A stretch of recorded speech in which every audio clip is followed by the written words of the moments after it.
وطنیت اس دور میں اور ہے جام اور ہے جم اور ساقی نے بنا کی روش لطف و ستم اور مسلم نے بھی تعمیر کیا اپنا حرم اور تہذیب کے آزر نے ترشوائے صنم اور اندازہ خداؤں میں بڑا سب سے وطن ہے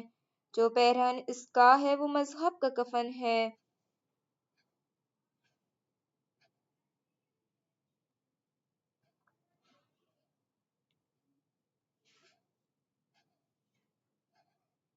تعارف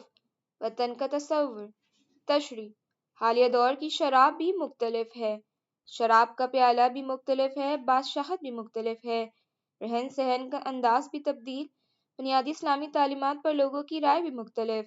غرض کہ ساقی نے مغربی تہذیب نے اس قدر نت نئی روایات کو جنم دیا ہے، اتنے نئے آلات، گیمز، ویب سائٹس، غیر مہذب مواد، فکشن، تصوراتی ہیروز اور نت نئے تصورات پیش کر دی ہیں۔ اس دور میں مسلمان کہاں پیچھے ہیں، انہوں نے بھی اپنا نیا کعبہ بنا لیا ہے۔ نئے نئے فرقے، نئے نئے فسادات اور شوشے پیدا کرنے میں کوئی کسر اٹھا نہ رکھی ہے، اور ان کی انہی کمزوریوں کا فائدہ اٹھاتے ہوئے بت بنانے والوں نے نئے نئے بت کھڑے کر دیے ہیں، اور ان نئی بتوں میں سب سے بڑا بت وطن ہے، اور جو اس بت پر ایمان رکھتا ہے اور اس کا پیروکار ہے وہ اسلام کا دشمن ہے۔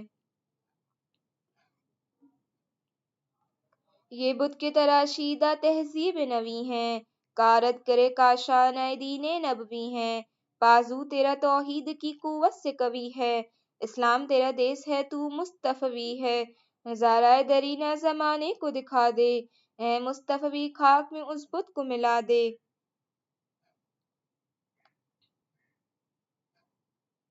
وطن کا یہ بت نئی تہذیب کا تراشا گیا ہے، اور حضرت نبی کریم صلی اللہ علیہ وسلم کے گھر کو یعنی دین اسلام کو نقصان پہنچانے والا ہے۔ اقبال کہتا ہے تمہارا بازو توحید کی طاقت سے مضبوط ہے تو تم ان نئی سازشوں کا شکار نہ ہو جانا، اگر نہیں جانتے تو سن لو، اسلام تیرا دیس ہے اور تم مسلمان ہو قید مقامی تو نتیجہ ہے تباہی، رہ پیر میں آزاد وطن صورت ماہی، ہے ترک وطن سنت محبوب الہی، دے تو بھی نبوت کی صداقت پہ گواہی، گفتار سیاست میں وطن اور ہی کچھ ہے، ارشاد نبوت میں وطن اور ہی کچھ ہے۔ اگر تم خود کو ایک جغرافیائی حدود کا باشندہ کہلواؤ گے تو اس کا محض نقصان ہی ہوگا۔ جس طرح کھلے سمندر میں مچھلی آزاد رہتی ہے، اس کا کوئی گھر نہیں ہوتا، اس طرح تم بھی پوری دنیا میں آزاد ہو، چونکہ تمہارا دیس اسلام ہے، اس لیے زمینی حدود تمہارے لیے بے معنی ہیں۔ پوری دنیا میں آزاد پھرو اور اسلام کا پیغام عام کرو، اور ترک وطن تو حضور نبی کریم صلی اللہ علیہ وسلم کی سنت بھی ہے، چونکہ آپ صلی اللہ علیہ وسلم نے دین اسلام کی خاطر ہجرت کی تھی، اس لیے آپ کو بھی ان کی سنت پر عمل کرتے ہوئے ہجرت کرنی چاہیے۔ اور ویسے بھی آج کے دانشوروں سیاست دانوں کے حساب سے بغیر ذاتی مفاد تو وطن اور ہی کچھ، جبکہ حضور نبی کریم صلی اللہ علیہ وسلم کے ارشادات کی روشنی میں وطن اور ہی کچھ ہے۔